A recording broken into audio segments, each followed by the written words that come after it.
Hello, I'm Rebecca Weber. You're listening to AMAC's podcast, Better for America. AMAC's national spokesman, Bobby Charles, is joining me again today, so sit tight. We have got a great show coming right up.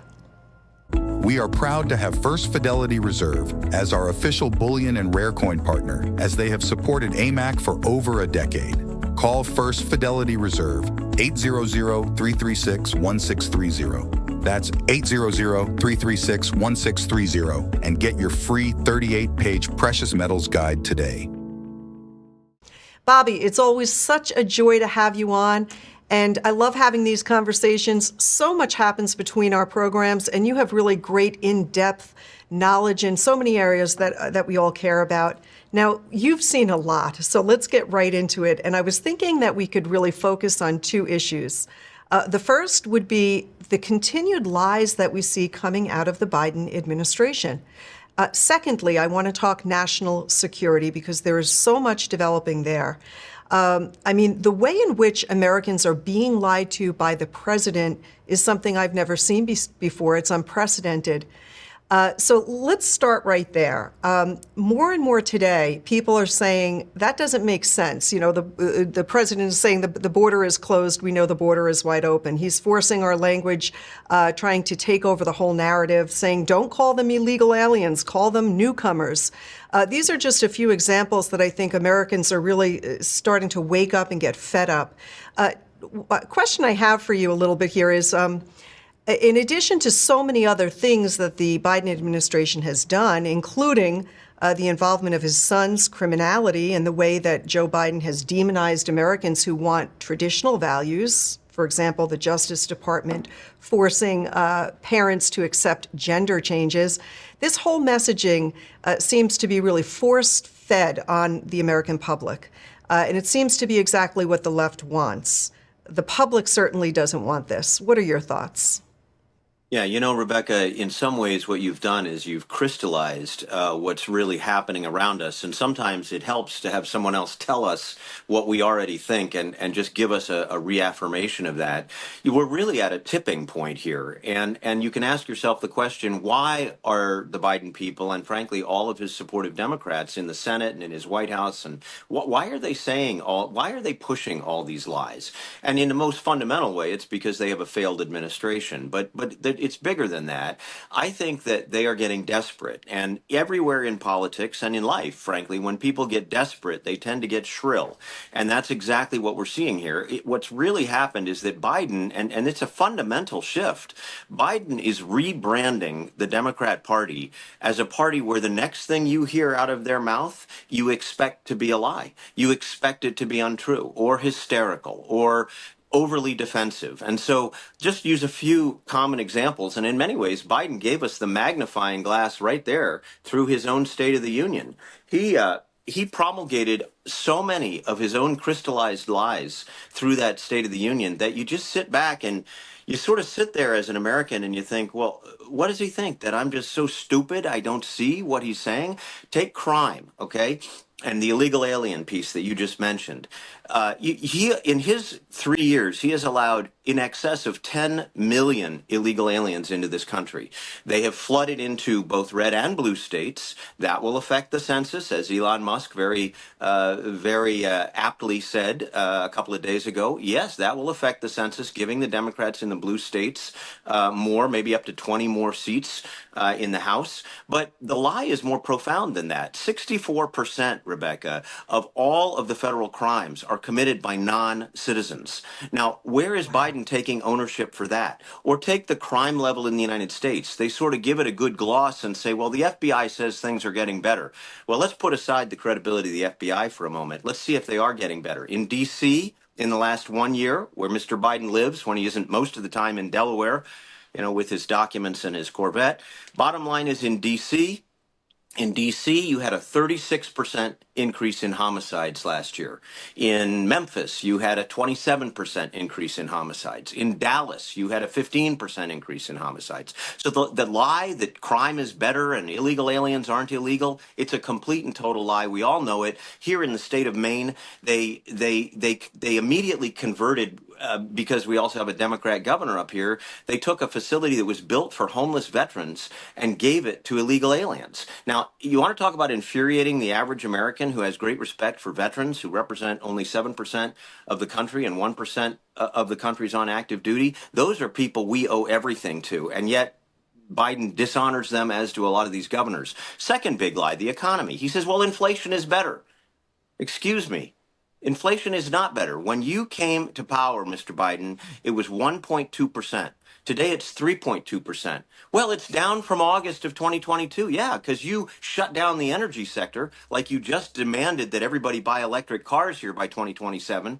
You shut down the power sector, the fossil fuel side of the power sector, and you overspent the federal budget by $8 trillion. So we got inflation. Inflation jumped to 9%. 9% in 2022. Is it down from there? Yeah, it is. But that's a lie if you say it's down from where Trump had it, which was 1.2. Then finally go to January 6th. I'll just leave this as the last one. What are we finding out now? We're finding out that was a complete fabrication. What they did is they did not release the tapes. They did not release the data. They suppressed data. And Trump said this is not true. And people suppressed it. What do we learn now? The investigation of the investigation done by Chairman Loudermilk and supported by all the Republicans in the House is finding that Donald Trump actually gave the order for the National Guard to protect the Capitol. He gave that order days ahead of time to Mayor Bowser and to Speaker Pelosi, and they deep-sixed it. So they were the ones that didn't deploy the National Guard. We find out that people like a New York Times reporter are climbing into the Capitol through those same broken windows, and no one prosecutes them, but they prosecute the conservatives. They prosecute the people that are just walking down the halls because they've been waved in by law enforcement. You have a lot of undercover people in there, it turns out, now the investigation is finding, who aren't telling anybody that what they're doing is the wrong thing. You end up with a situation where you have 100 major files with exculpatory information showing innocence of people, and the Democrats don't give the encryption keys to the Republicans. They're still fighting for them. And then you find out things like Liz Cheney harassed every single witness, without exception, every single witness. She tried to get them to change their stories. So what are we looking at? We're looking at a rebranding of the Democrat Party as a party of false narratives and disrespect for the American people. Yeah, and you've outlined so much there, Bobby, and there's so much more too. I mean, people listening, if you think that your life has not been impacted by these lies, think again.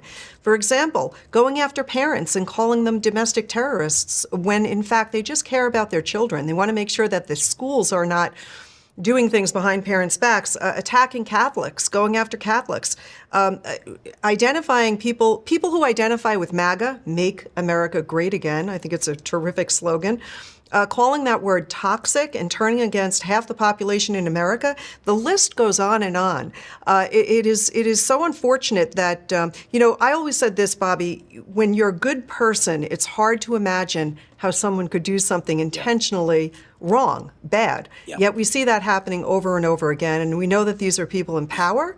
These are a very small percentage of the people out there, but they have a lot of power, and Joe Biden has a team of people, a strong team of people surrounding him who benefit with him in office and with his continuation as president of the United States. So we, the people, it's time that we take back our country. In addition to getting hit with this outlandish these speeches that we're hearing him calling half of America extremists.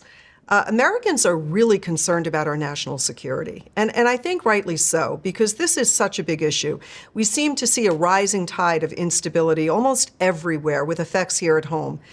Talk a little bit about the record that Biden has created and what Americans who have traditionally seen themselves as strong, moral, and well-respected leaders, what they're living through now. And then, Bobby, if you could, help us understand why this tide of instability is rising, how it could be reversed, so that our world can be a more stable world. Well, you've hit on, again, national security doesn't often play as big a role in our domestic politics as it does today, and that's because it's being so remarkably mishandled at the national level. I want to remind people, by the way, that the first time the phrase "Make America Great Again" was used is on buttons for Ronald Reagan in 1980. It's not a toxic phrase. It has to do with pride in the country, and it really divides the country in some ways between those who have pride in who we are, who we've been in national security, at home, reverencing or respecting freedom and the Bill of Rights, all of our freedoms of speech, worship, self-defense, not being improperly, raided in our homes, and then abroad being a leader in the world. And, just as a backdrop, before I get to the tightness of answer to your question, think about who we are as a people. This is a country that was founded, like no other country in the world before us, on the idea that individual liberties are worth fighting and dying for, that these are God-given liberties, that we cannot be stripped of them by government, that we have a right to these self-evident rights. These are things that we believe that God gave us and that everyone gave us. And by the way, not just us, gave our neighbor the same rights. So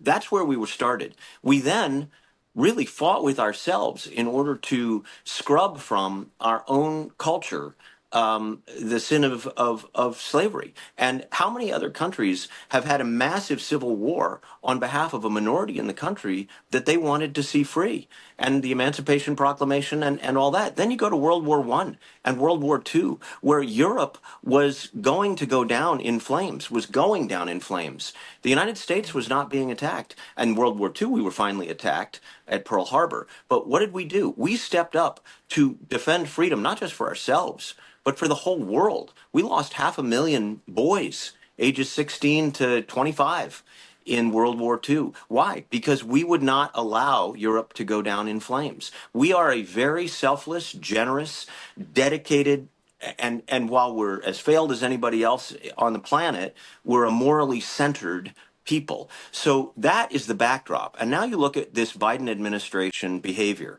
They have seeded chaos all over the world.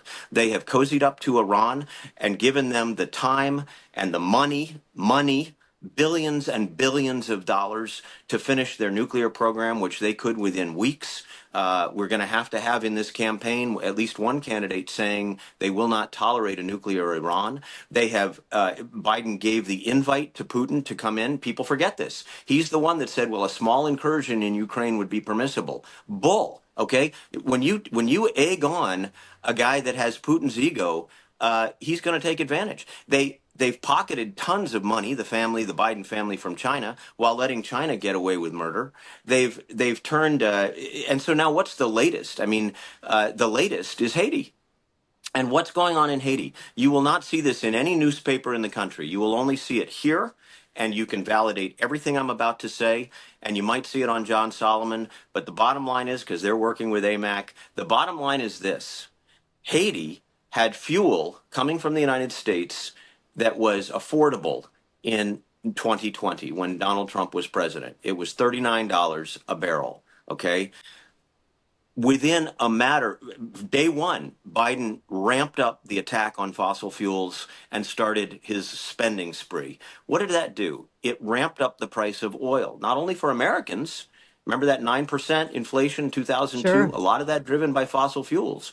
But the price of oil for Haitians went to $94, from $39 to $94 almost overnight. They had a president assassinated as a result. They have a lot of these riots that have been in the streets. And now you have 1,000 Americans trapped in Haiti, just the way, I forgot to mention Afghanistan, just the way Biden left 100,000 of our allies in Afghanistan. If you want to look for the living definition of chaos being sown by lack of American leadership, Biden is the guy. And, Colin Powell and Rich Armitage used to say to me, Rebecca, in a very kind of forward-looking way, they would say, when you take your fist out of the bucket, it fills in real fast behind you. If you are not a leader, you open the door to chaos. And that's what Biden has done and what we've got to turn around. Very well said, Bobby. This is great. Terrific to have you on. And we'll have you back in a couple of weeks because so much is happening. We're learning more and more each day. And I do think that the polls reflect that Americans are waking up. They're seeing that as much as we don't want to believe that leadership could be evil or that leadership could put illegals above citizens, use our taxpayer dollars in ways that we never, ever expected or hoped for, wished for, These are the things that are critical to average, everyday Americans. We're keeping our eye on all things, and I'm just grateful to have you here with me today. Bobby, thank you for joining me. A pleasure. And for all of you out there listening, don't forget to renew your membership with AMAC. Tell friends and family all about us. We look forward to having you join us on the next Better for America. I'm Rebecca Weber. Have a great day, everyone. We are proud to have First Fidelity Reserve as our official bullion and rare coin partner, as they have supported AMAC for over a decade.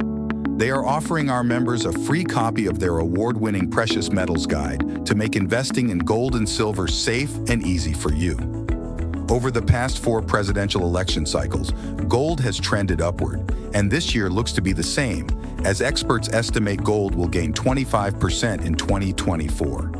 So, don't miss out on $2,500 gold. Call First Fidelity Reserve, 800-336-1630. That's 800-336-1630, and get your free 38-page Precious Metals Guide today.